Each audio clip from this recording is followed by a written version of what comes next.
Welcome to this season's first episode of Offsides. I'm Nick Pick. And I'm Jada Montemorano. On today's show, we'll talk about the captain, Derek Jeter, and the impact his departure will have on baseball. And in the media circus that is the NFL, Roger Goodell has finally spoken out. But are his comments too little, too late? All this and more, Offside starts right now.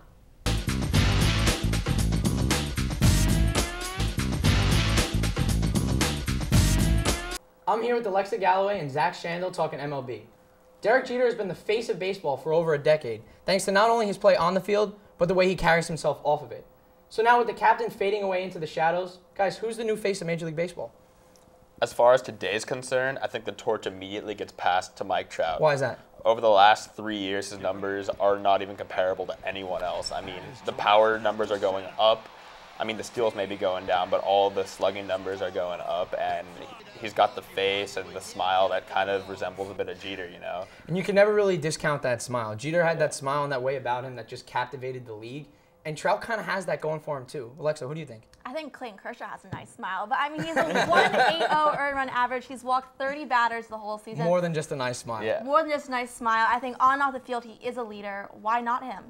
Why not? I mean, really, why not? And when you think about Kershaw, his numbers compared to everybody else in the league, they're just so absurd. You said it, with the under 2 ERA, over 200 strikeouts every year, and he's just so filthy and fun to watch. We have to look at it. What does it take to be the face of Major League Baseball? What qualities do you need? I think the one thing that Kershaw lacks a little bit is that kind of bit of personality. Trout's got a little more on him, but I think looking a little bit more into the future, Bryce Harper could eventually take over the face of the game.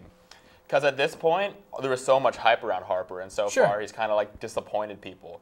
But he's young, he's still got time, and he's got a little bit more attitude and swagger than I think more than anybody else in the league has at this point. You know what he has? He has flair. Flair. And guys need flair, especially in today's day and age when numbers aren't enough.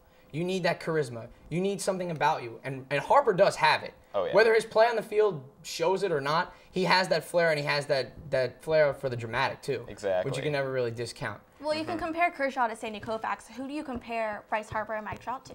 Well, those guys are outfielders, so Trout, you have to say Mickey Mantle. The Mick captivated guys, and switch hitter, that's the only difference there. But Trout's on those right up there with those numbers, the stolen bases and the home runs, and he's young, so you can't really discount that either. I think Harper might be a little bit on line with Ted Williams with a sweet lefty swing, but no. I'm gonna stop you on that one. No, he might be. You never know if he eventually picks up his game.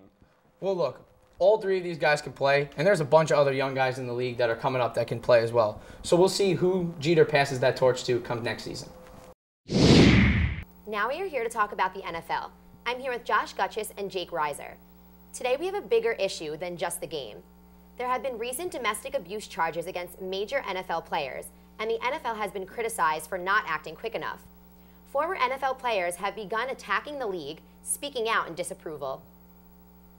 I think that you will find Roger Goodell coming out with some tough words and penalties and to handle this type of behavior. It's unacceptable. It should be zero tolerance. If you take these people off the field and in some cases take their paycheck away, you'll get their attention.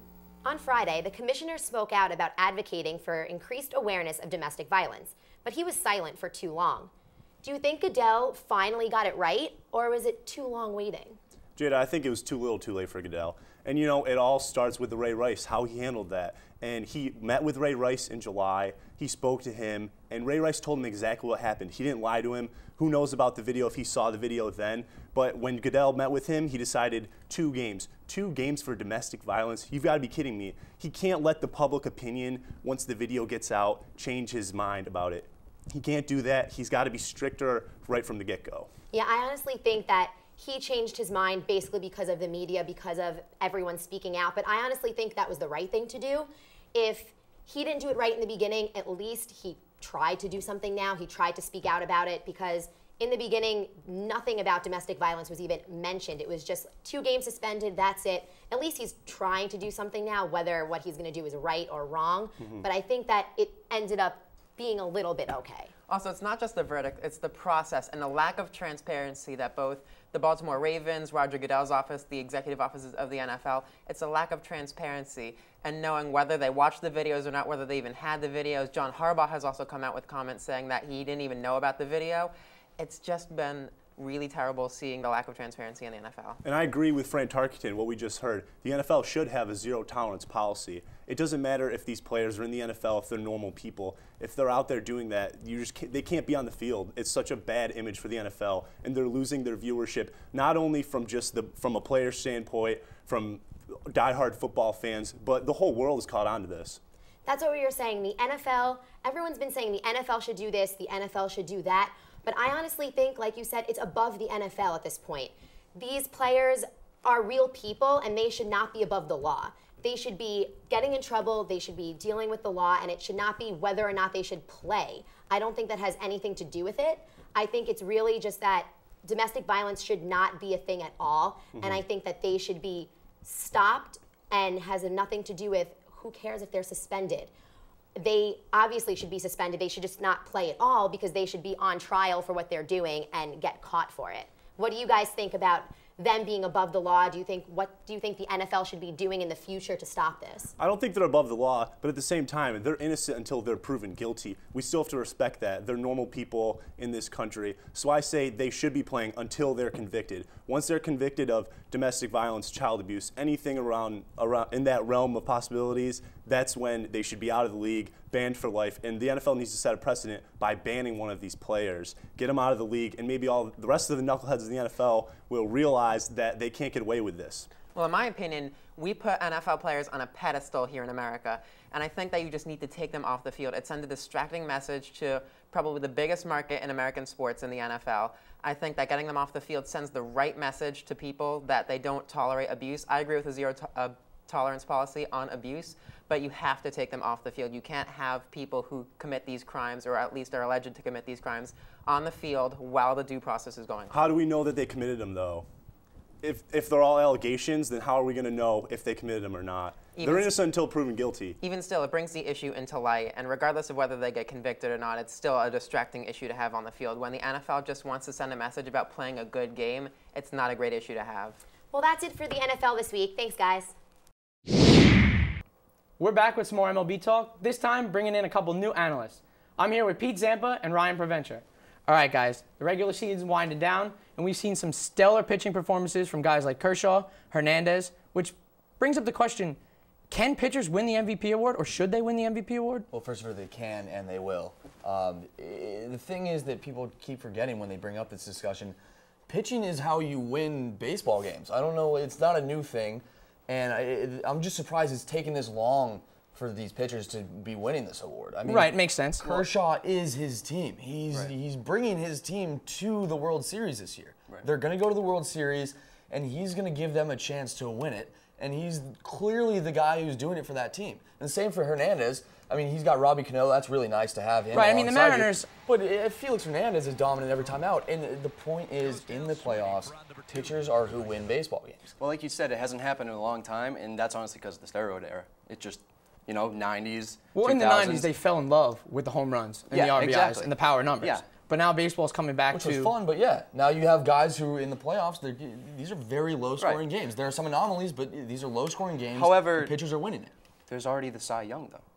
Why should they already have an award for just pitchers? So, position players can't win the Cy Young award, but pitchers can win both awards. It's like, why should I agree. That is where this argument obviously takes also, place. pitchers only go out every fifth day. But some guys are just giving, if you are going to name that award, the most valuable player. That's true. Who's the most valuable player? I know. It's Clayton Kershaw. And it's not even close, unfortunately. Giancarlo Stanton had a fantastic year, obviously. Yeah. Too bad he went down. This season's tough. But Kershaw, this is a tough season. Okay, first of all, in the AL, it's not tough at all. It's not. Trout's going to win the award.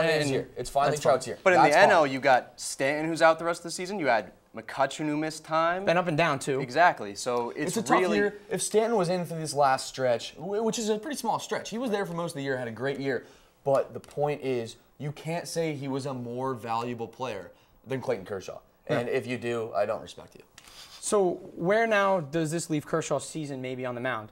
Does it leave him as one of the best pitching seasons we've seen in recent date? I mean, because the last guy to win the MVP in the Cy Young was Verlander. Right. And his ERA was a little high. But we're talking ridiculous numbers here. We're talking a 1.65 ERA from Kershaw. I don't think we've seen anything this scary on the mound in a while. I don't think we've seen a was fastball like this 50-ish years with ago. the stuff to back it up. Right. You know, he's got junk, he's got fastballs. Players just swing and miss. And we haven't seen someone make players swing and miss like this in a very long time. And it's so entertaining. He's the most entertaining player out there, and he's the most valuable Like player you out said, though, it's funny. People love the long ball.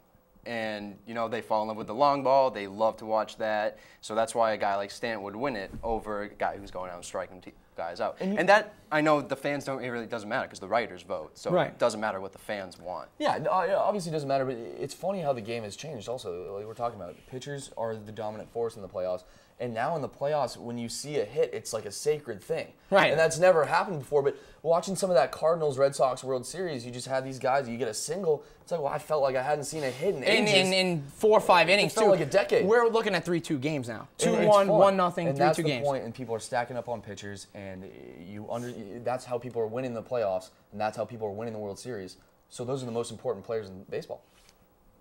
All right, guys. Well, we'll see how the MVP award races shape out, and we'll see how the rest of the season finishes up. Well, that's all we have for this week's episode. Thanks for joining us. Tune in next week as we give you our takes on the most controversial issues in sports. If you'd like to contact us, you can email us at offsides@butv10.com. You can also follow us on Twitter and like us on Facebook. On behalf of our executive producers, Kelly Landrigan and Nick Pick, have a good night. Good night, everybody.